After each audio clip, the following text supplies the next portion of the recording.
syariah memberikan stabilitas yang tidak dimiliki oleh sistem ekonomi Eropa abad pertengahan. Terima kasih. Nanti saya bantu ketik di room chat. Terima kasih. Oke, pertanyaan ketiga mungkin bisa dari Ibu Indah. Silahkan. Tunggu, Pak Ketua. Sebentar. Yang lain? Ya, Saya tinggal Bu Penulis. Indah karena ada dua teman tidak hadir. Oh, tinggal saya. Ya, dicukupkan 3 pertanyaan.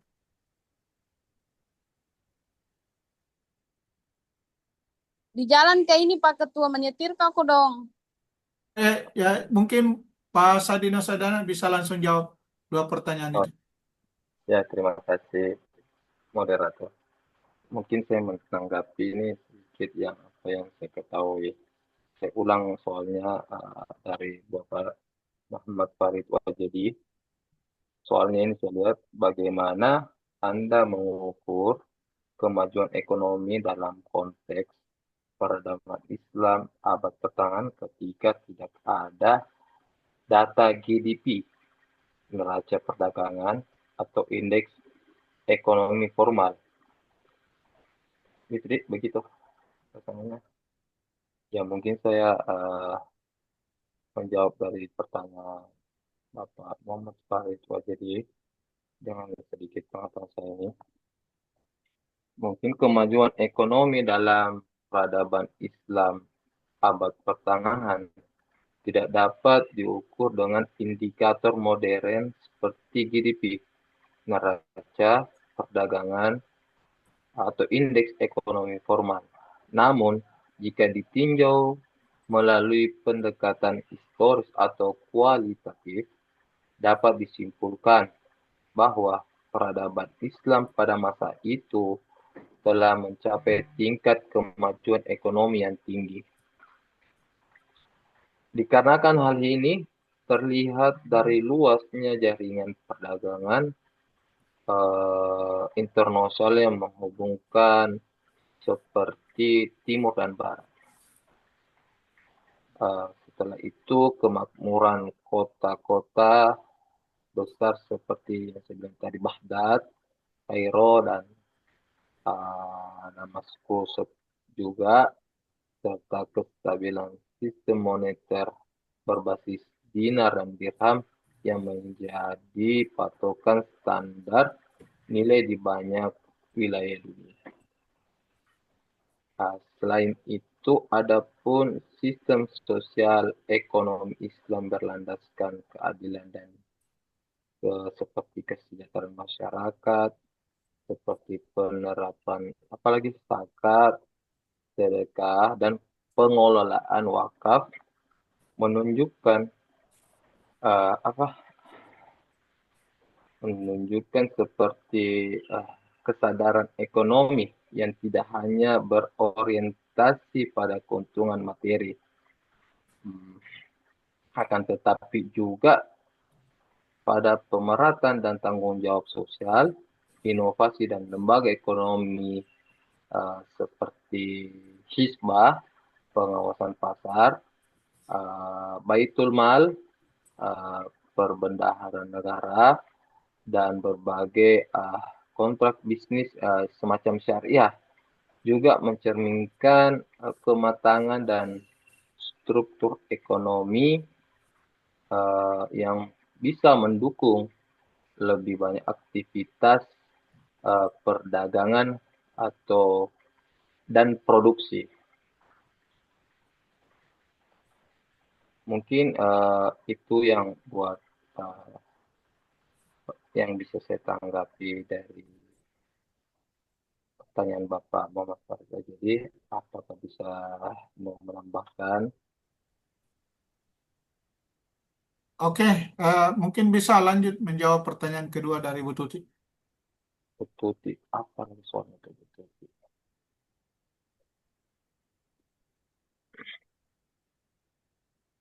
Ibu Tuti dalam konteks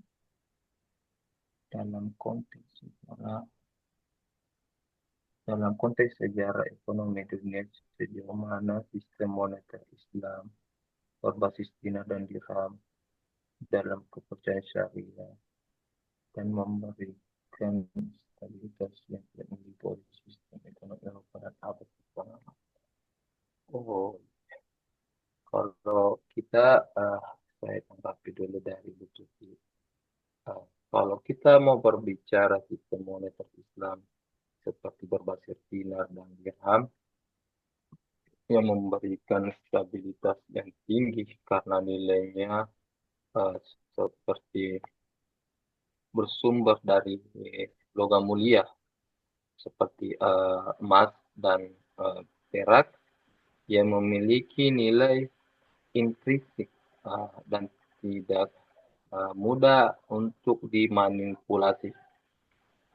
Selain itu, adapun sistem ini dijalankan berdasarkan prinsip syariah seperti larangan riba, kejujuran dan transaksi dan keadilan perekonomian sehingga menumbuhkan kepercayaan dan kestabilan pasar.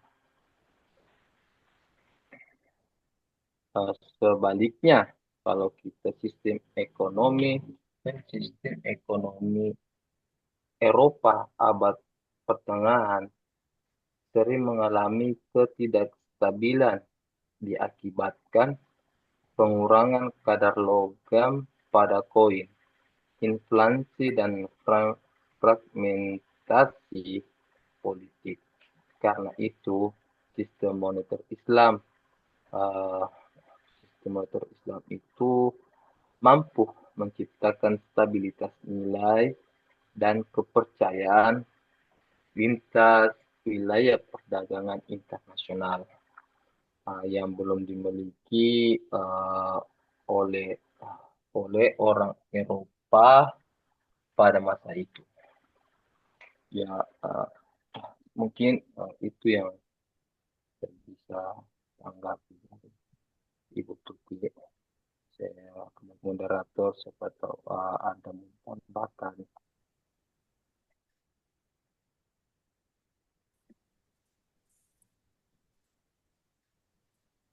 Ya, oke. Mungkin Bu Indah sudah siap? Iya, Masih. Pak. Ya, Adapun silahkan bertanya. langsung saja pertanyaannya, eh, sejauh mana prinsip-prinsip ekonomi Islam klasik seperti larangan riba, zakat, wakaf benar-benar mempengaruhi kemajuan perdagangan dunia Islam dan bukan sekedar simbol dan moral saja.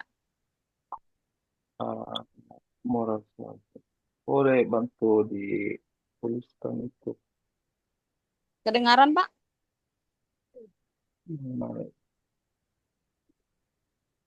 Enggak, coba kita ulang satu kali sih.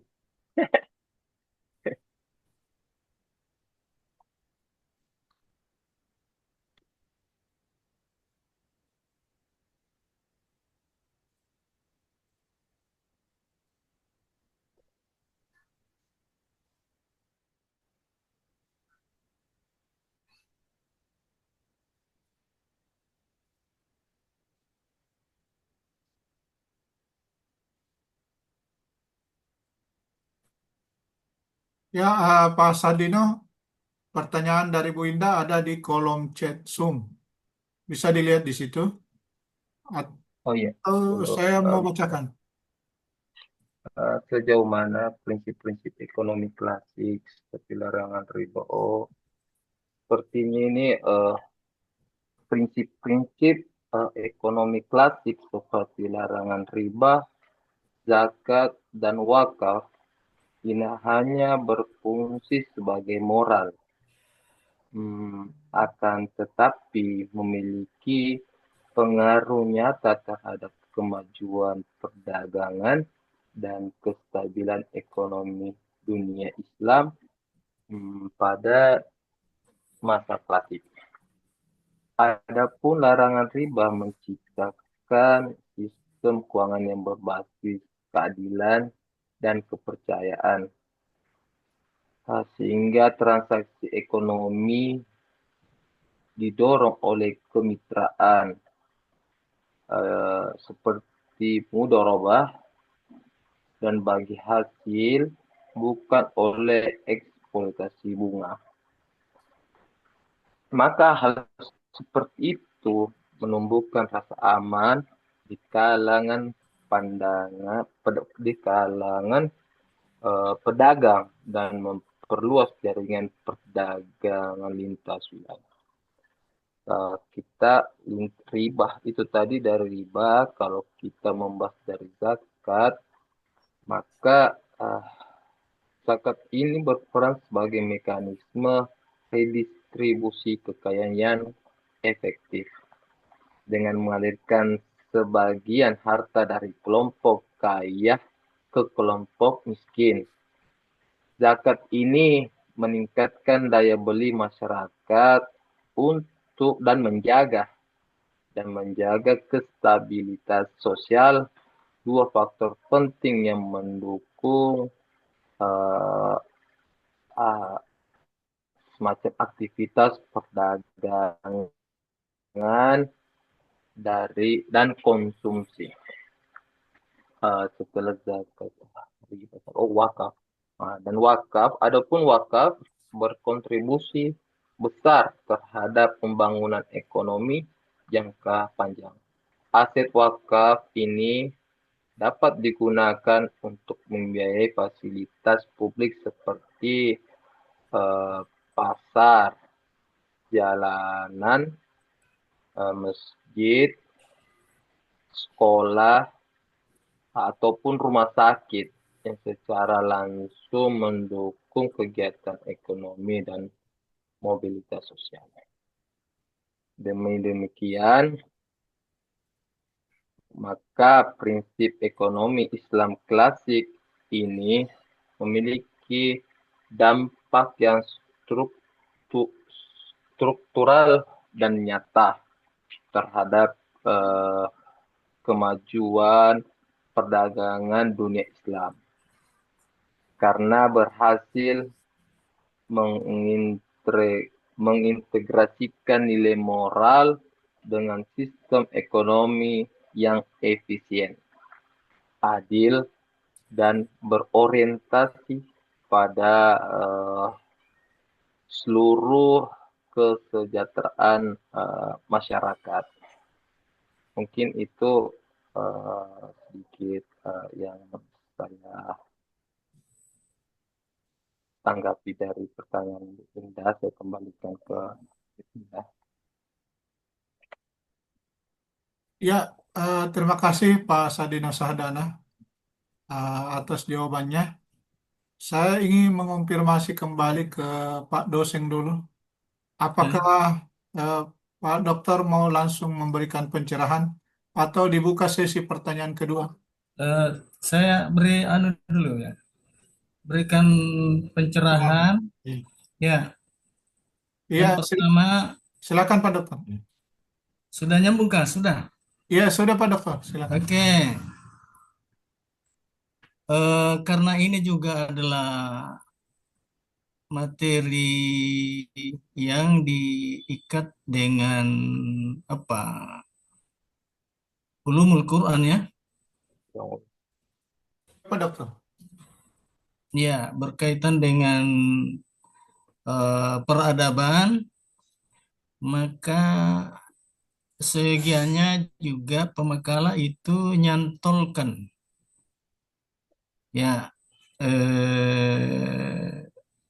ayat-ayat Al-Quran ya berkaitan dengan peradaban, dengan sumbangsi Islam ya kemajuan ekonomi.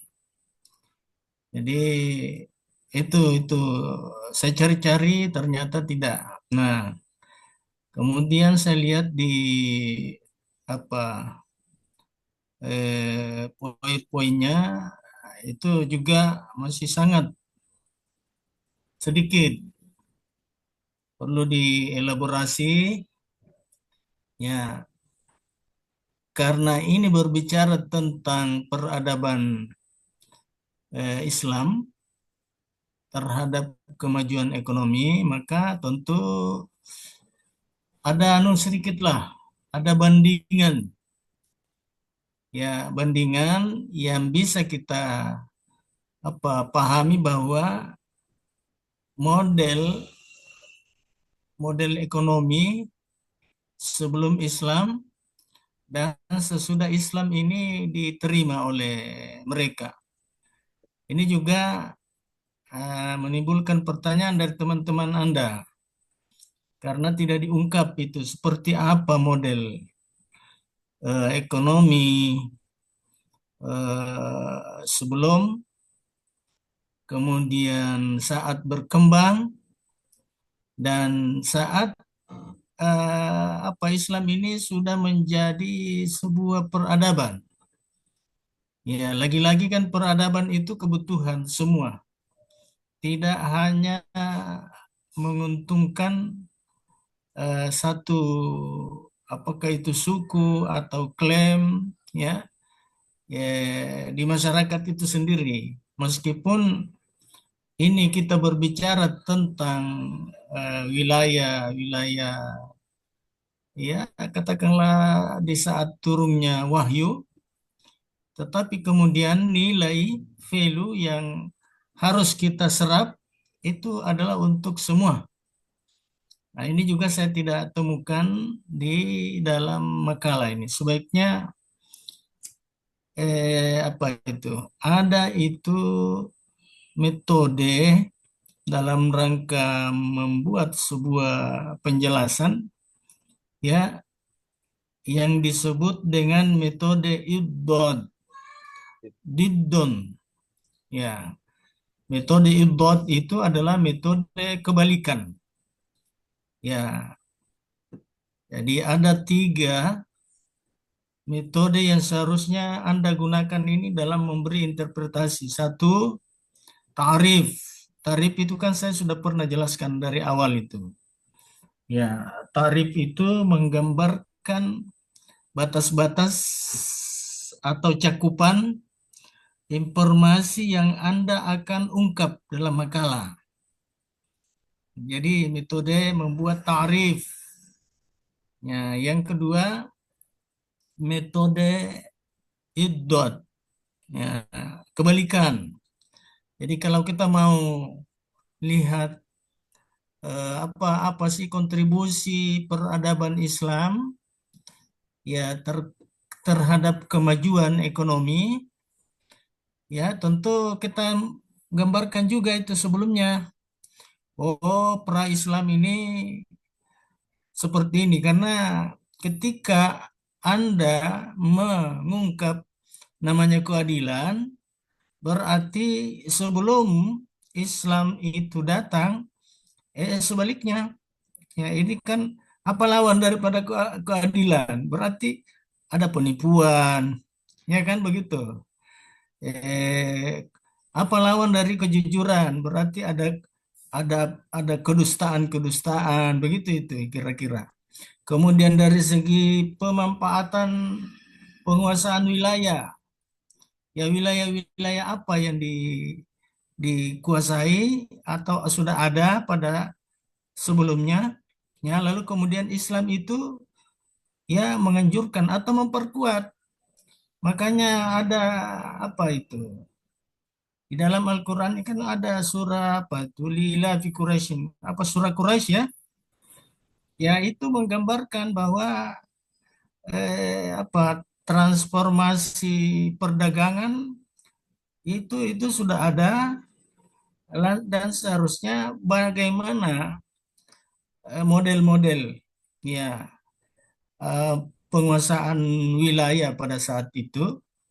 Ya, jadi banyak hal yang Anda dengan mengungkap, lalu kemudian sisi Islam misalnya dari adanya penipuan, adanya wailul lil mutaffifin, misalnya ada penipuan-penipuan seperti itu, sudah istilahnya itu di weeding namanya, dibersihkan atau dieliminir. ya tereliminasi gara-gara adanya kejujuran, begitu. Jadi ada gambaran yang sifatnya sangat prinsip, ya.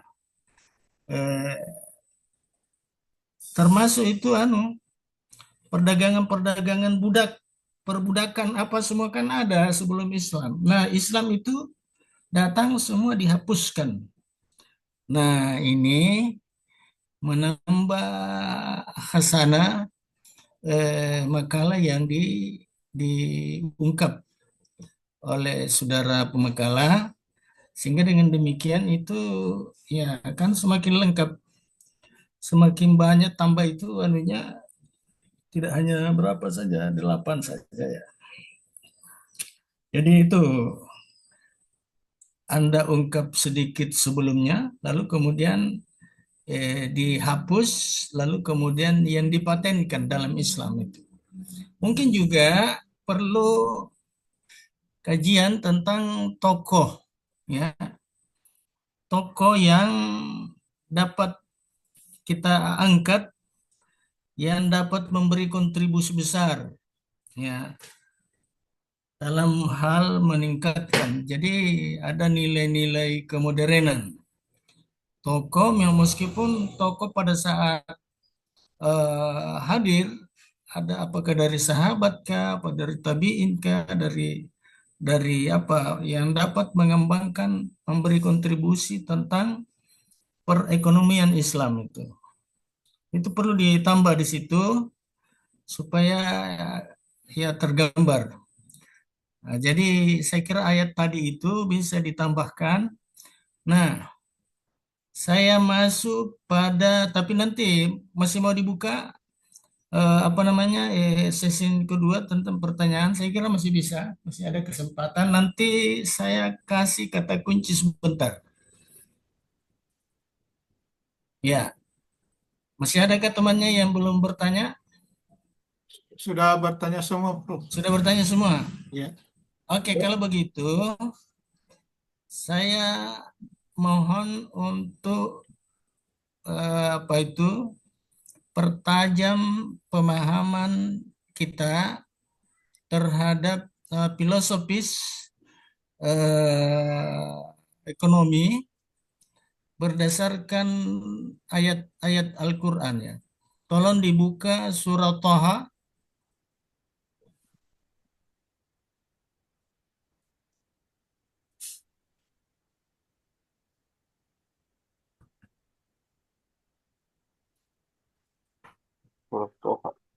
Surat Thaha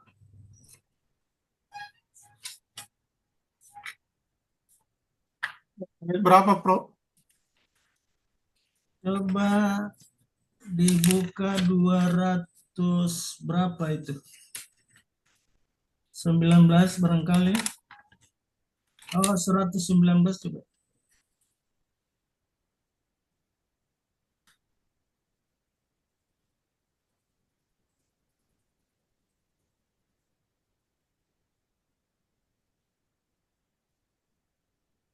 Ya, 119.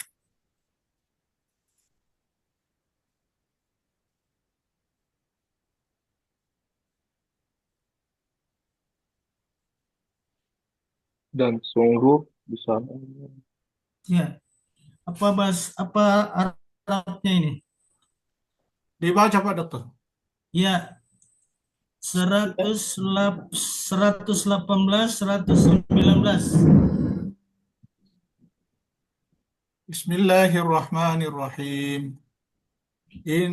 Inna laka alla taju'a fiha wa la ta'ra wa annaka la tatma'u fiha wa la tadha. Sesungguhnya ada jaminan untukmu bahwa di sana engkau tidak akan kelaparan dan tidak akan telanjang. Sesungguhnya di sana pun engkau tidak akan merasa dahaga dan tidak akan ditimpa terik matahari. Oke. Itu ayat keberapa? 118 dan 119. Ya, coba tolong dimulai dari ayat walaqad ahidna ila adam min qabl. Ayat keberapa itu Pak Dokter? Di atasnya, di atasnya.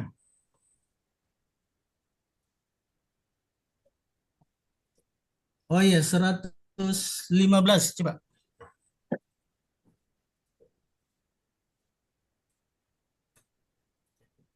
Ayat Bismillahirrahmanirrahim. 115. Ya, Masih surah yang sama. ya 115. Ya,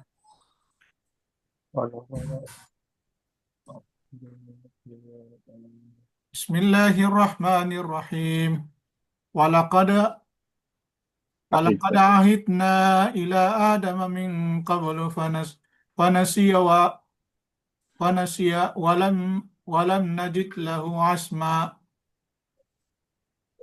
ya. Walaqad ahidna ila adama min qablu fanasiya walam najid lahu asma. Coba diartikan dulu pelan-pelan aja. Karena ini perlu ada penghayatan sedikit. Harus ada zauk, harus ada rasionalisasi. Ya, jadi pikiran, zauk itu kumpul. Sehingga dengan demikian kita bisa menangkap makna yang terkandung di dalamnya ini. Ya. Sungguh, Sungguh telah kami perintahkan Adam dahulu agar, ya, agar tidak mendekati pohon keabadian, ya, tetapi dia lupa dan kami tidak mendapati padanya tekad yang kuat untuk menjauhi larangan. ya. Jadi siapa yang membuat MOU ini? Walaqad, Allah dengan Adam. ya, kira-kira Allah dengan Adam kalau membuat janji kayak begitu, apakah Adam itu jauh atau dekat? Kira-kira begitu. Jauh. Jauh. Nah, mari kita lihat apakah ini jauh atau bagaimana. Ya, coba dibaca ayat berikutnya. 117.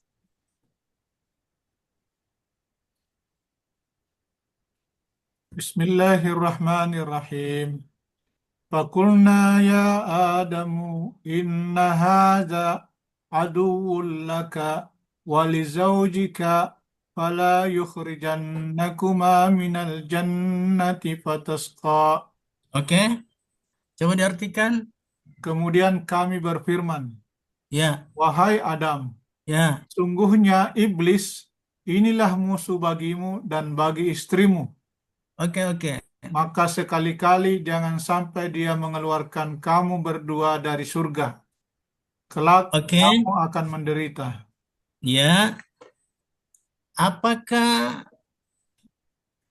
penggunaan kata haza, karena ada di sini kata haza ya?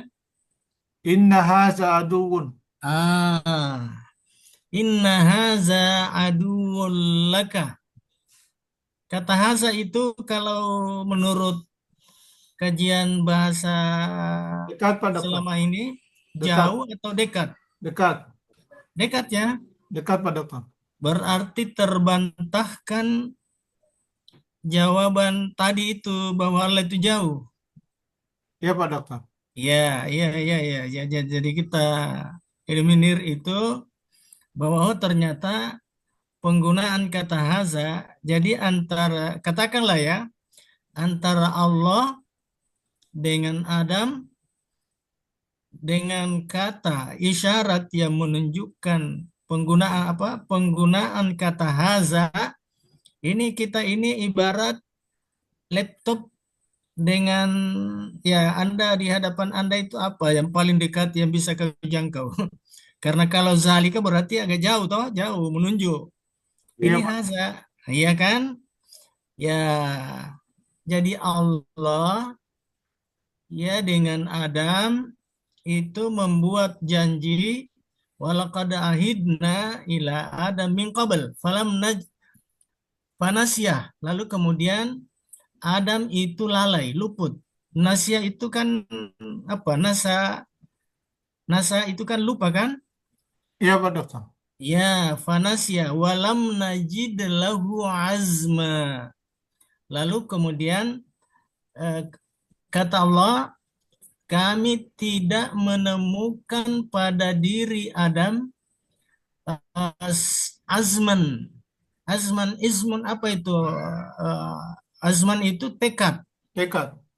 Tekad ya. Faiza azamta, kan ada ayat lain mengatakan begitu. Faiza azamta fatawakkal 'ala Allah. Ketika kamu sudah berazam, bertekad, Oh, maka azam. nah, Azam, tekad. berarti Adam ini terkecoh di dalam surga itu tidak dari apa? Dari kesungguh-sungguhan hatinya untuk melakukan pelanggaran begitu. Ya, berarti kalau begitu boleh jadi dari lingkungan. Boleh jadi dari ring satunya.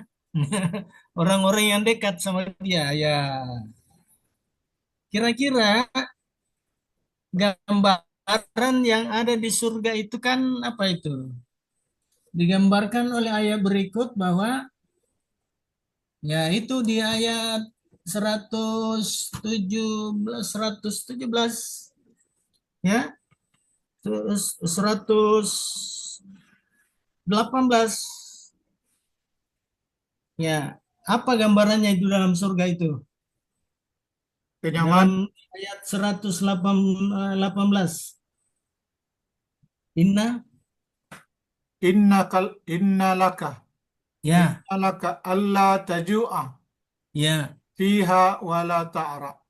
Jaminan bahwa tidak akan kelaparan dan tidak akan telanjang. Berarti enak kan? Dalam surga tidak lapar, tidak telanjang. Enak sudah. Terus, Tercukupi pangan dan ya, ya, ya, papan. ya. Terus, wa anak, apa lagi sambungannya? Wa annaka la Ya, tatma'u fiha wala tadha. ya. Sesungguhnya, Tidak akan, sesungguhnya di sana pun engkau tidak akan merasa dahaga dan ya, tidak akan ditimpa terik matahari. ya Allah. Masya Allah. Apakah ini Anda sadar kalau ayat ini adalah ayat yang berkaitan dengan soal ekonomi? Ya toh? Sadarlah, sadar.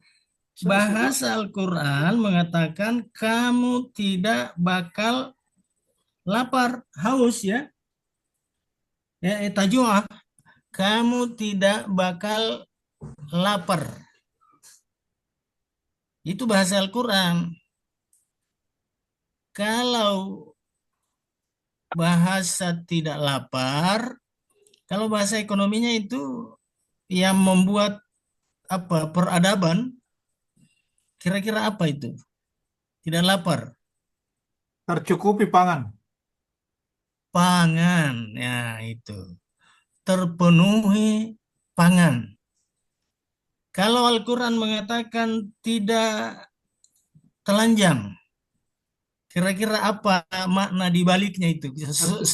Sebalikannya apa? Tidak Kira-kira yang dimaksud itu tercukupi cukup? sandan. Iya, Tercukupi sandan. itu bahasanya. Enak sekali Al-Quran ini. Meskipun tidak langsung bahasanya itu terlalu vulgar, tapi pemahamannya dapat ditahu. Oh, tidak tidak lapar berarti kenyang. Kalau kenyang berarti cukup pangan. Oh, tidak telanjang berarti terpenuhi pakaian.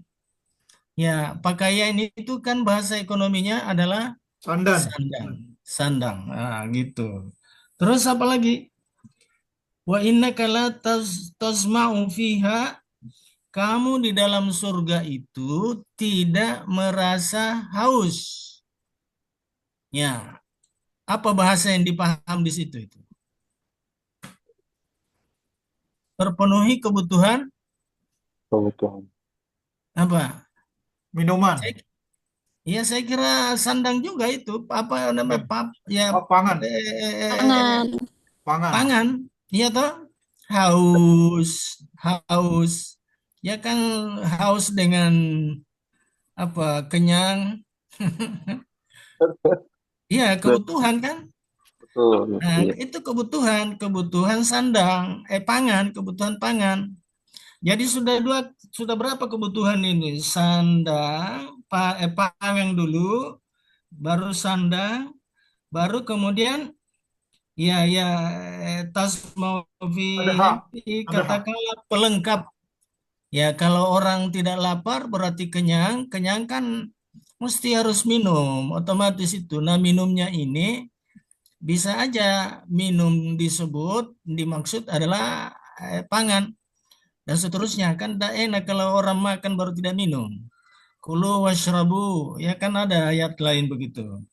Terus wala tabha dan tidak Tidak kena terik matahari. Tidak ini akan digambarkan ditimpa. ini duha, Tidak akan ditimpa terik matahari. duha. Tidak panas. Tidak panas. Ya, duha itu bagaimana kalau matahari duha? Saat Apakah panas-panasnya. apakah terik atau gimana itu? Terik-terik. Kalau duha, Sementara terik-teriknya, Pak Dokter. kalau duha itu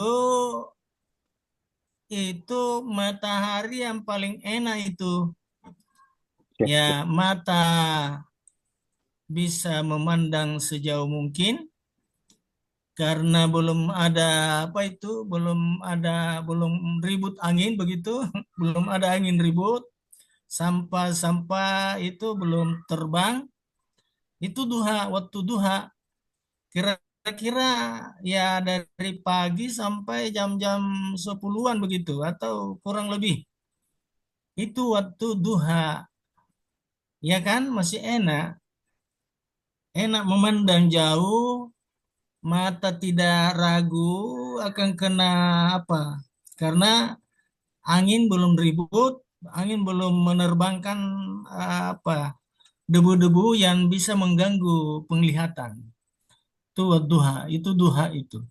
Jadi ketika Al-Quran berbicara tentang duha, itu artinya terlindung dari matahari. Engkau tidak merasakan panas. Ya, berarti karena duha itu kan sejuk, ya kan?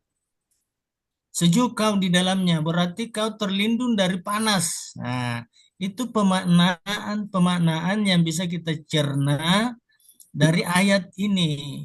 Yaitu dengan memahami apa yang tersurat, apa yang tersirat, bahkan ada yang tersorot.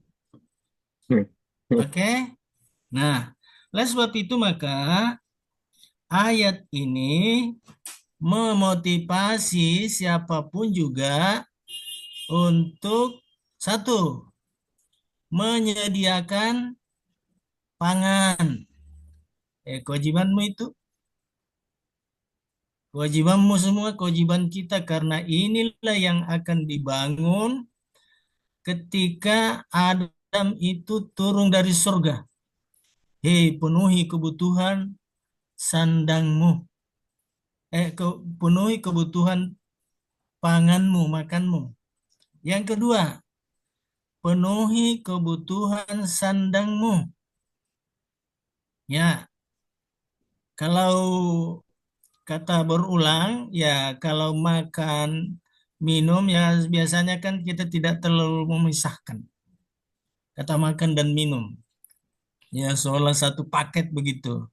Tapi kalau Al-Quran mengulang, itu artinya apa? Tentang pangan, ya, diungkap dengan tidak haus, terus tidak lapar dan tidak haus, itu artinya dua kata yang satu paket maknanya itu.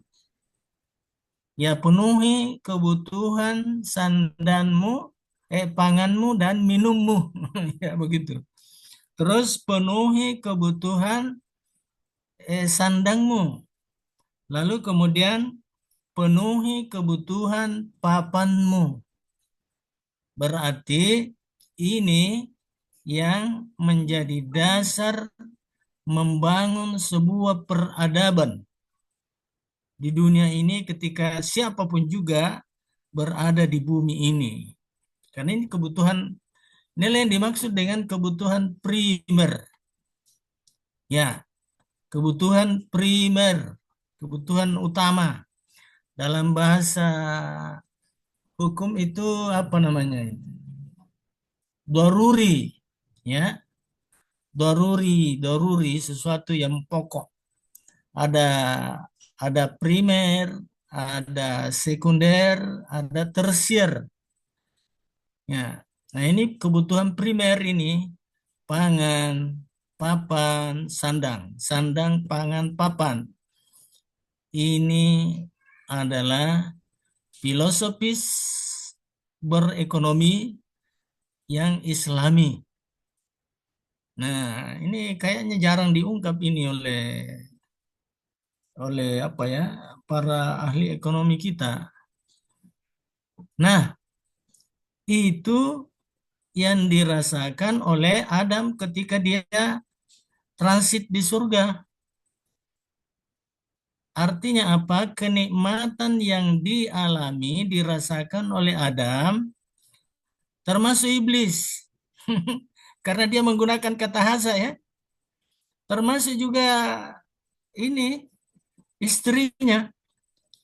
Ya, kita tidak tahu surga yang mana sebenarnya itu. Apakah itu juga akan kita kembali ke sana? Wallahu a'lam bishawab. Tetapi secara substansi, ya inilah empat kata ini menggambarkan kesenangan, menggambarkan ketenteraman, menggambarkan kemaslahatan, terpenuhi papan, terpenuhi makan, terpenuhi pakaian, mau minum, siap semuanya. Ya Allah.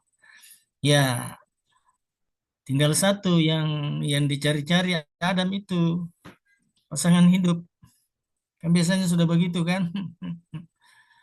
Ya Allah. Nah, inilah dasar yang menjadi bagaimana membangun peradaban. Itu persiapan mental, fisik, mental kita. Ya. Nanti ayat-ayat yang lain ya seperti pada Ali Imran 14. Ada yang hafal di situ? Jadi ini dicatat ini ayat ekonomi, kemudian dikembangkan dengan Ali Imran 14. Tolong dicari lagi itu. Zainal Nasi Oblasya. Dijadikan indah bagi manusia. Ya. Artinya? Yang dijadikan indah bagi manusia, Tolong kecintaan kurang jelas. Ditambah volumenya suaranya. Saya tidak dengar. Ali Imran yang 14. Pak Dokter? Ya, Ali Imran 14. Zuyinna linnasi hubbus syahawa minan nisa wal banina wal qanati fil muqantarati minaz zahabi wal fiddati wal khail musawwamati wal an'ami wal harth. Ya. Dzalik Apa artinya itu? dijadikan indah bagi manusia kecintaan pada aneka kesenangan yang berupa perempuan, anak. Ya. Dijadikan indah bagi manusia apa-apa itu? Satu. Berupa perempuan. Oh, cinta kepada perempuan. perempuan. Begitu juga sebaliknya, perempuan cinta kepada Laki. laki. Ya itu kan begitu. Jadi disebut satu, ya mesti ada dotnya, ada baliknya, ada sebaliknya. Jangan hanya perempuan cinta ke laki juga cinta kepada perempuan, perempuan cinta. Nah, satu, yang kedua apa lagi? Anak-anak. Ah, orang punya pasangan suami istri itu kayaknya tidak cukup kalau tidak punya anak. Wah, wah, wah, wah, wah. Apa lagi? Harta benda. Oh, harta. Harta itu berupa apa itu? Kan banyak ini harta. Harta benda yang bertimbun tak terhingga berupa emas, perak, Hmm, hmm, juga pilihan, binatang ya. ternak, dan sawah ladang. Oh, oh, oh, oh. Ya, Sawah ladang itu ya, ya bisa saja sawah ladang yang dimaksud itu ya sawah seperti di kita punya, bisa juga kapling-kapling. Kapling-kapling itu ya ini yang diperebutkan ini sebenarnya itu. Wilayah itu yang jadi perebutan sampai sekarang belum tuntas itu. Mengapa yo, Palestina? Nah kan? Sampai sekarang ini masih gunjang-ganjing itu. Karena coupling, boleh jadi coupling itu juga yang membuat orang tadinya bersaudara, ya, lalu kemudian karena coupling, ya salah bagi, salah urus, ya kan, bisa yo. berabe jadinya, ya. Nah, kalau ini yang menjadi hiasan manusia, cinta kepada sesama, ya, eh, apalagi berkuintal-kuintal emas, perak. Ya Allah, apalagi sekarang emas ini berapa juta itu, 2,5 juta 1 gram barangkali. Nomor Iya, satu. Pak Dokter. Iya tak? Iya, Pak Dokter. Emas. Jadi disebutkan semua ini hal-hal yang prinsip sekali dalam kehidupan ini. Nah, makanya kalau berkaitan dengan emas, berkaitan dengan kapling-kapling, ya itu sudah jabaran, ya aktualisasi aktivitas ekonomi yang berkaitan dengan apa tadi, papan, berkaitan dengan sandang, berkaitan dengan pangan. Oleh sebab itu maka orang kemudian tidak sadar kalau ini semua jebakan, ujian.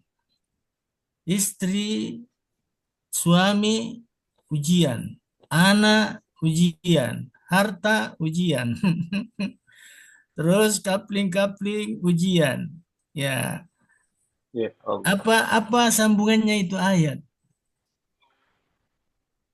15. Sambungannya itu ayat. 15.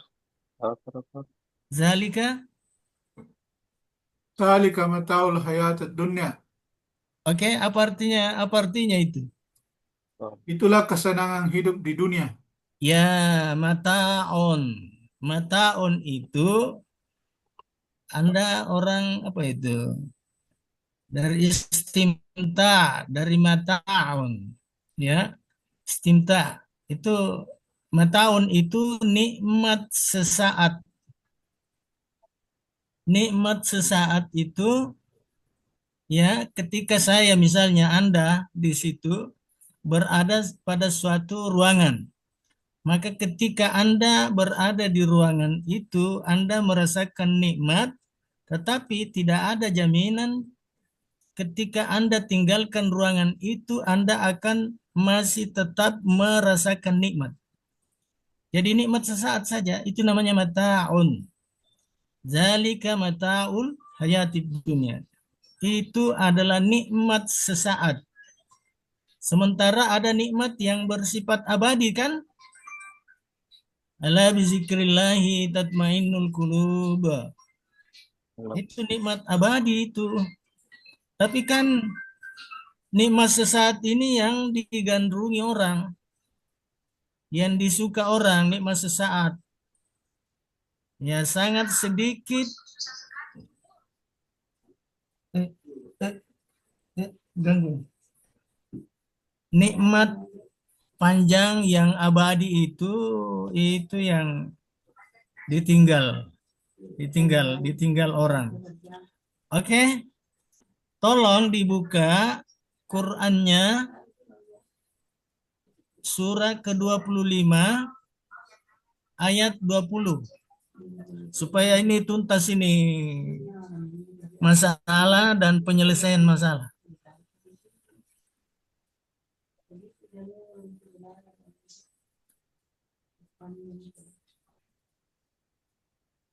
Ya Pak Dokter.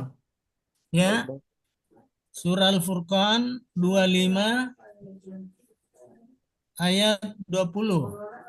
Pasal Wa ma arsalnaka Ya, wa ma arsalnaka qablaka minal mursalin ya. la innahum la ya'kuluna at-ta'am wa yamsuna fil aswaq Hmm. wa ja'alna ba'dakum li ba'din Waja'alna, fitnatan coba diulangi ayatnya.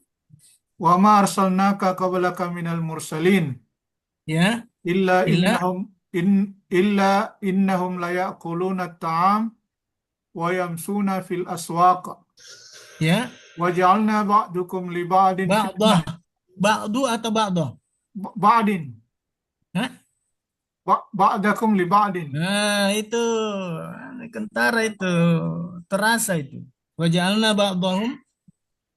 Pak Dokong. wa Hmm. ja'alna ba'dakum li Hmm. ba'din fitnah atasbirun wa Ya, kana rabbuka basyira. oke. Mulai dari itu waja'alna ba'dahum li ba'din fitnah. Dan kami jadikan sebagian kamu cobaan bagi sebagian yang lain. Oh iya ya. Jadi fitnah itu artinya ujian hari-hari. Pagi kita diuji, siang kita diuji, sore-sore kita diuji, malam lagi kita diuji. Itu namanya fitnah. Asal kata dari fatana. Fatana itu ibarat orang mengasah pisau. Ya, itu ujian itu. Jadi Anda itu ibarat pisau yang diasah. Diasah terus supaya semakin tajam. Itu namanya fitnah. Beda dengan pengertian bahasa Indonesia. Saya tidak tahu kalau bahasa Indonesia. Ya, ya memfitnah. Ya mungkin apa ya, YouTube itu katanya banyak yang memfitnah. Padahal fitnah itu dalam bahasa Al-Quran itu adalah diasah, kita diasah, mengasah, diasah, kita diasah ini supaya semakin tajam, ibarat jalanan yang dipakai ya di samping kiri kanannya itu apa apa hutan-hutan kita lalui supaya semakin jelas gitu. Itu asal kata makna daripada fitnah. Jadi kita ini dicipta, ada orang cinta harta, cinta ilmu, ada orang bangga dengan kejabatannya, bangga dengan ilmunya, bangga dengan hartanya, bangga dengan kekuasaannya, bangga dengan cantiknya, ya itu semua kan? Itu semua fitnah, ujian. Ya, ujian ini kemudian ya akan menggambarkan sejauh mana tingkat kualitas dia ya karena fitnah ujian ini hanya akan menghasilkan kualitas dia, kualitas seseorang. Itu fitnah. Jadi jangan takut menghadapi yang namanya ujian fitnah seperti ini. Jalani aja. Nggak usah juga cemburu kalau kemudian Anda melihat orang kaya. Hah, saya cemburu melihat dia, lalu kemudian Anda berusaha untuk mengganggu dia. Ya, artinya kita ini dituntut untuk ada jawaban di situ atas birun, ya kan? Atas birun, apakah engkau mampu memiliki apa itu? Kata sabar itu merupakan kata pamungkas. Kata sabar itu adalah kata pamungkas yang memberikan injeksi kekebalan. Itu. Atas birun, apa Anda sabar? Sabar bukan berarti diam, tidak ada usaha untuk keluar dari ya masalah yang Anda hadapi. Ya, kan begitu. Jadi Anda ikut S2, ikut S3, itu semua Anda berusaha untuk keluar daripada masalah yang Anda alami dengan cara yang bagus. Ya, tidak ada dendam, tidak ada iri kepada seseorang. Itu ya yang ingin saya sampaikan. Jadi gambaran tentang ulumul Quran, begitu pula menjadikan Al-Quran ini sebagai bukan hanya sekedar ilmu yang katakanlah di pikiran saja, rasional saja, tetapi menyentuh basirah Anda. Ya, itu yang lebih penting. Basirah itu kan sudah pernah saya jelaskan minggu lalu atau minggu pertama itu kita ketemu. Al-Qiyamah ayat 14. Jangan dilupa itu. Ya, Pak Farid masih diingat itu Al-Qiyamah 14? Ada indera keenam namanya itu. Namanya basirah. Nah, itu Allah memberikan Anda, kita semua ini basirah. Basirah itu adalah seolah Allah mengatakan, hei, meskipun tidak ada Al-Quran, saya turunkan, tetapi Anda itu sudah punya basirah loh. Ya, tidak usah lagi terlalu banyak petunjuk. Basirahmu itu sudah cukup. Tetapi karena ini, ya namanya juga manusia, ya masih perlu ada pembimbingan. Ya, kita ini butuh pembimbingan itu. Orang belajar di S1 harus dibimbing, S2 harus dibimbing, S3 harus, bahkan mau jadi guru besar pun ada pembimbingan. Ya, apalagi kita ini dalam perjalanan dunia, siklus kehidupan dunia akhirat harus ada pembimbingan. Nah, turunlah Nabi di situ. Jadi saya kira untuk makalah yang disampaikan oleh pemakalah tadi itu masih harus perlu dilengkapi, ambil dong juga dasar-dasar ulumul Qur'annya. Yang antara lain yang saya sarankan ya penggambaran bagaimana siklus perdagangan, lalu Islam memberi kontribusi terhadap perkembangan ekonomi. Ya, salah satu diantaranya itu ayat Quraisy, ya.